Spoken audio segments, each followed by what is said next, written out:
Welcome to the Writing on My Mind podcast. This is where we discuss all things related to the doctoral journey. On this show, I share personal stories and bring some friends along for revealing conversations about their journey and provide inspiration for others to level up as doc students. I'm your host, Dr. Emmanuela Stanislaus. I'm a doctorate coach and diversity consultant. I finished my doctorate in 4 years while working full-time, traveling the world, and balancing a busy social life. And now I'm on a mission to create community for other women of color to complete their doctoral degrees. This is real talk to help you along your doctoral journey. Now, let's get to the show. Hello, and welcome back to the Writing on My Mind podcast. It's season 3, and I am so excited to be back with some new episodes after a much needed break to rest, regroup, and just focus on some other projects that I have on my plate. So, how have you been? Hope everyone is doing well. I'm feeling great, and y'all, I think that season 3 will be an amazing one. Don't take my word for it, of course. Keep listening and you be the judge. If you're new here, I'm Dr. Emmanuela, and I'm the host of this show, which I started to help women of color successfully navigate their doctoral journey. I, along with many that I know, struggled along the doctoral journey with isolation and trying to balance all of the things. So I created the space to help foster a community and share some of the advice and support that I provide my clients through my doctoral coaching services. I'm so glad that you are here, especially if you're new, especially if you're an avid listener to the podcast. Welcome, welcome back, and definitely continue to share this podcast with a friend or more. I wanted to share a little bit of what's in store for this season. First, I want to thank everyone who shared their feedback and completed the listener survey that I put out at the end of season 2. All of your feedback has influenced the changes that we will be incorporating this season. So first of all, we will continue to have great conversations with women of color doctors, as well as women who are pursuing their doctoral degrees. I believe that we get free through sharing our stories and hearing the stories of others. Through these stories, we demystify the process and challenge white supremacist ideas that make us believe and feel as if we are alone in feeling what we're feeling, or that our experiences are anomalies. So for season 3, we will actually have more guest episodes than we've had in previous seasons. We're mixing it up where the guests this season, in addition to hearing the stories of women of color doctoral students, as well as women of color doctors, you will also hear from some folks who are experts.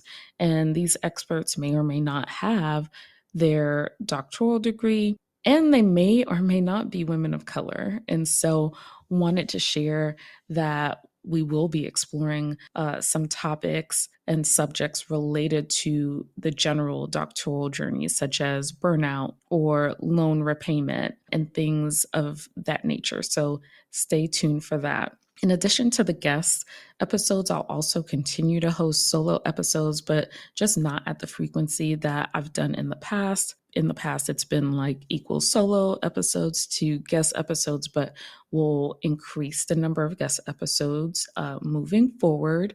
I'm also going to try to have a theme for my solo episodes this season, which I think might be a little fun. Let's see how consistent I stay with that. On top of that, I'll continue with the What's Up With Me segment during the solo episodes so you can get a peek into what's up with me, which is the point of that whole segment.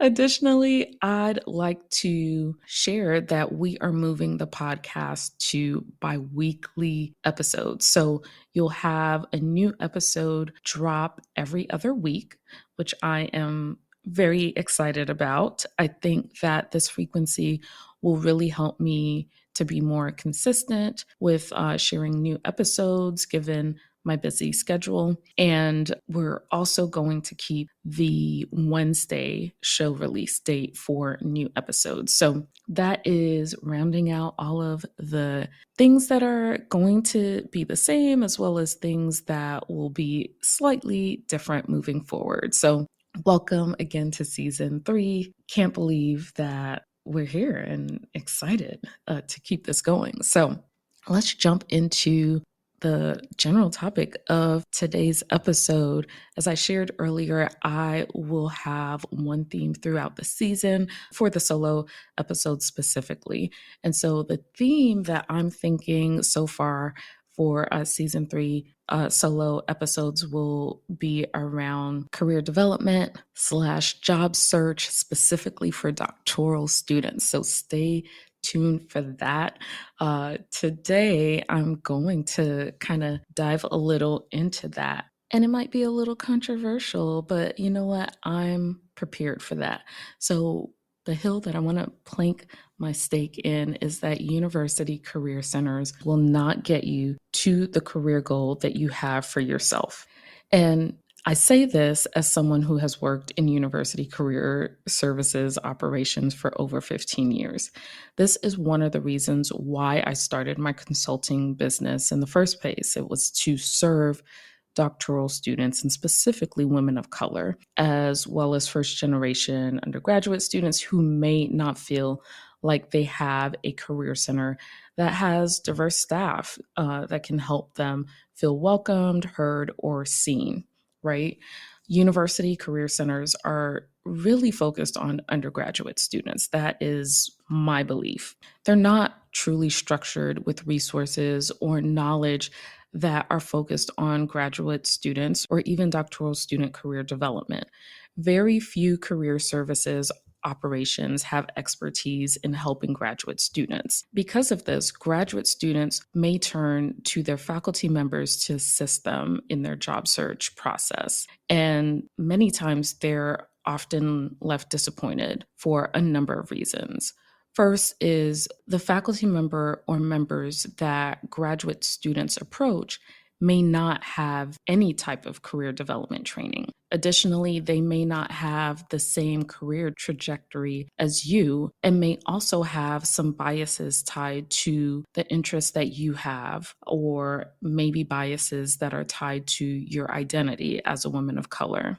Personally, I've experienced that where a faculty member shut me down when I shared the career path that I was interested in. And I personally know others who've experienced the same thing. So, where does that leave you?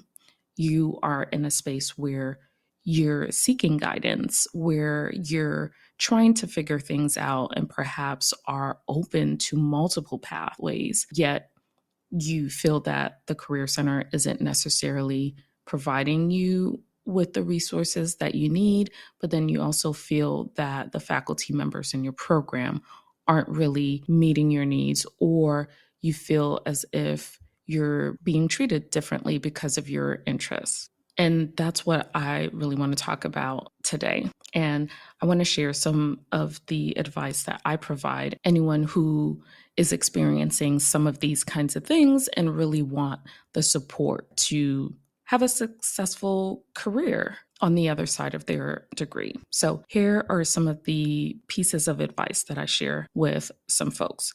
The first thing that I would share is to get a coach. The clients that I've had know the value of a coach.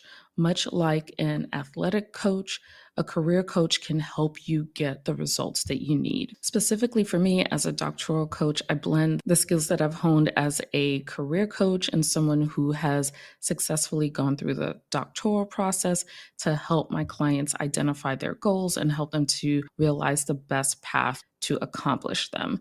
There are times when you might feel all alone or unsure of what to do during your doctorate journey, and a coach can help you feel like you have someone in your corner, right? A coach can also help you get to your goal quicker. For example, I have personally used a business coach and have found great value and benefits to doing so, to working with a coach.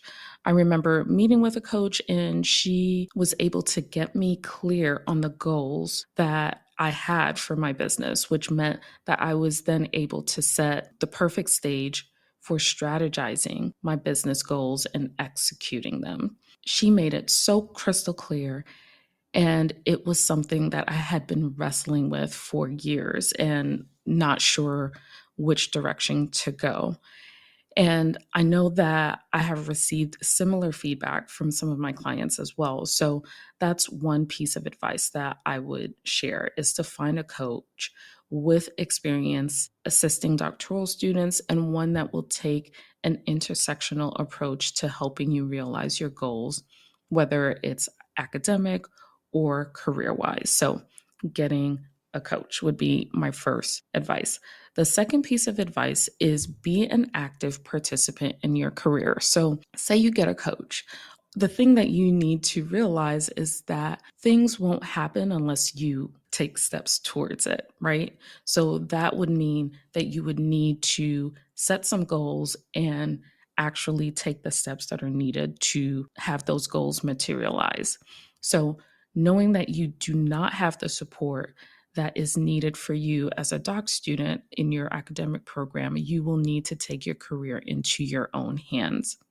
You need to get very real about your goals and develop a career plan. And I define a career plan as a guide that will help you to get clear about the steps that you need to take to accomplish your overall goals.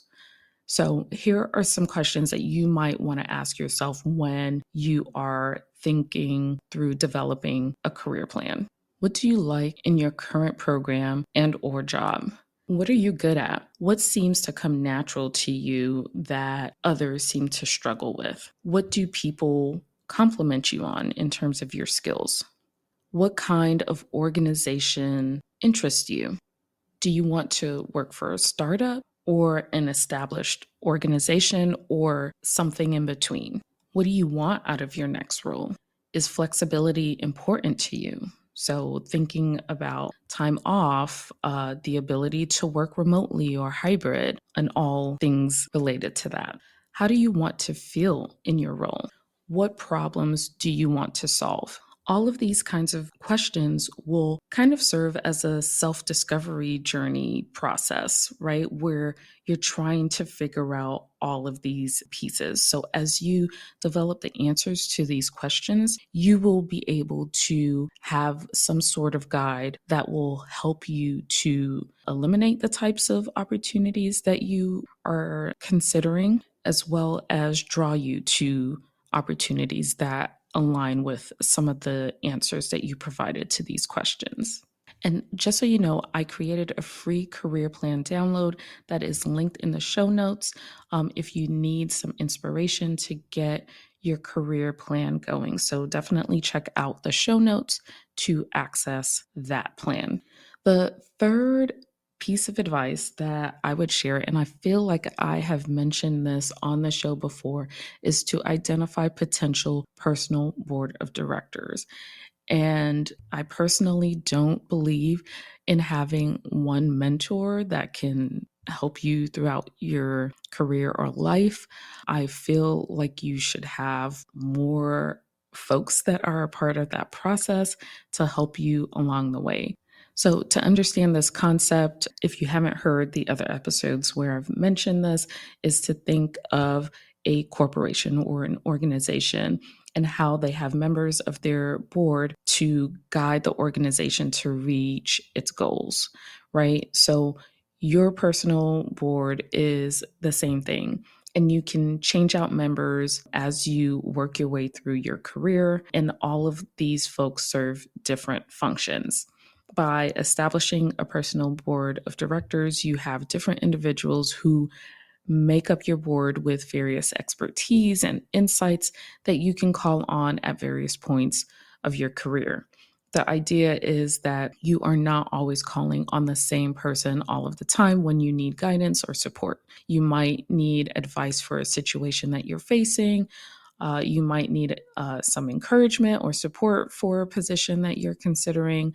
So, for various scenarios, you may have someone on your board that is involved in your industry. So, you may call on that person. At the same time, you may have someone on your board who has nothing to do with your industry to provide some objective advice. So, a piece of advice that I would share with this is that it's a good idea to have a mix of gender, race, ethnicity, and age to provide you with some diversity of ideas and thoughts and backgrounds.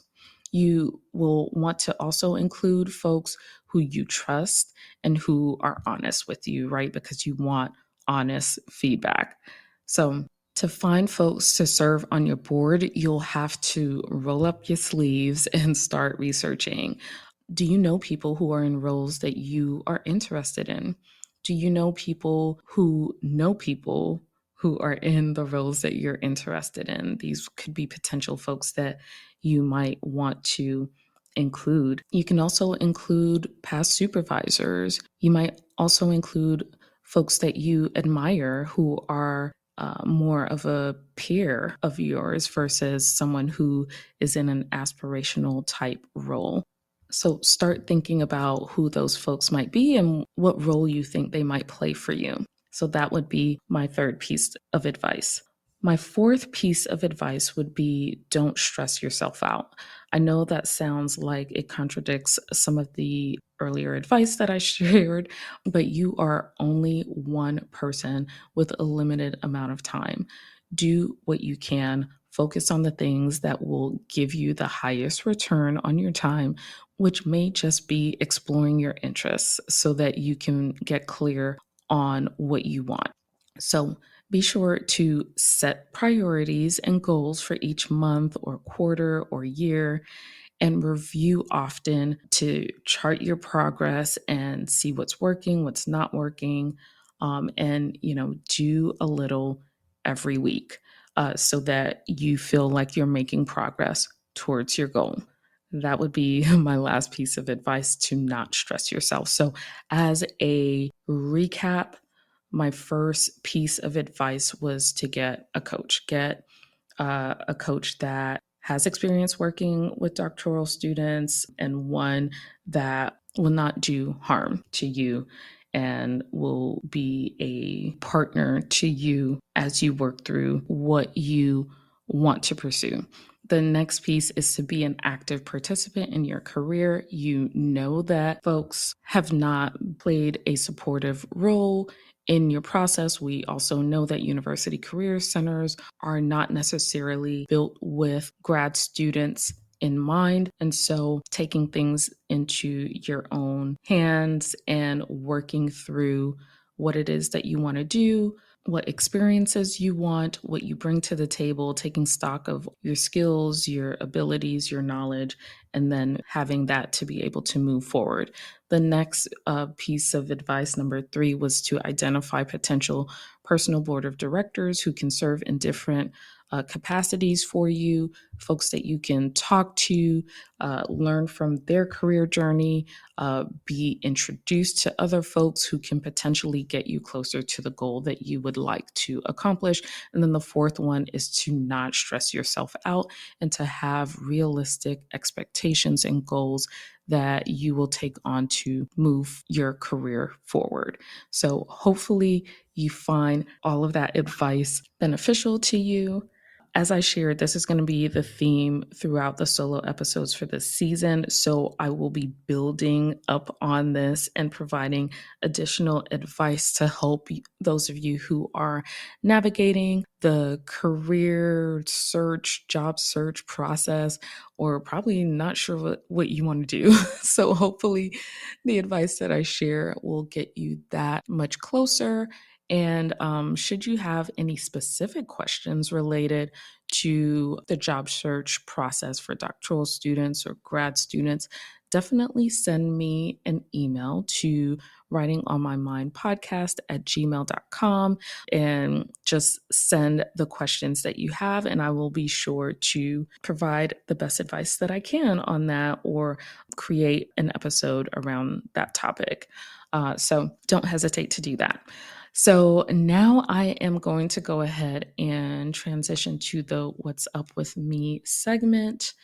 The first question is, what have I been reading? And I've been reading a lot during this podcast break. And that's really been exciting for me because I did go through a period where I just was not excited about reading, just a lot going on. And so some of my favorites over the podcast break have been Hood Feminism by Mickey Kendall, The Proposal by Jasmine Guillory,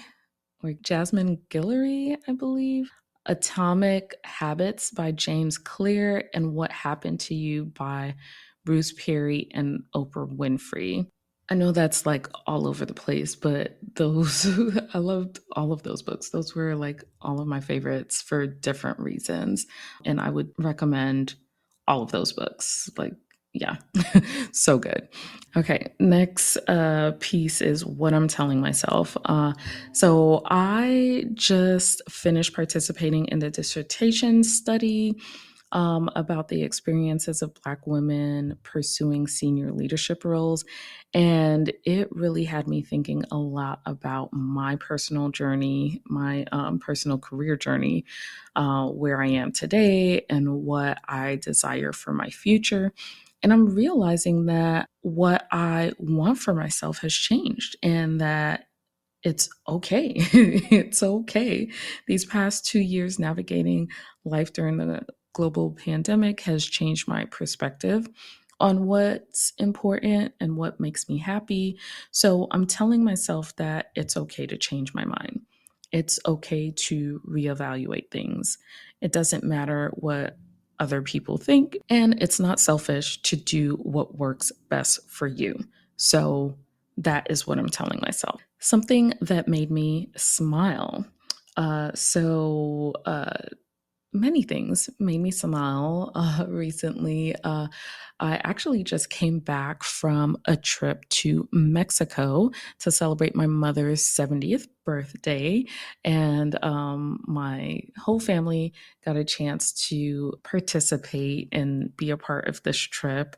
And so it was just really cool being able to take her on this trip and just celebrate her for a little bit and just seeing how happy she was. She really, truly enjoyed the trip. And so that made me smile. But then also, Ketanji Brown Jackson's nomination to the Supreme Court is something that is also making me smile.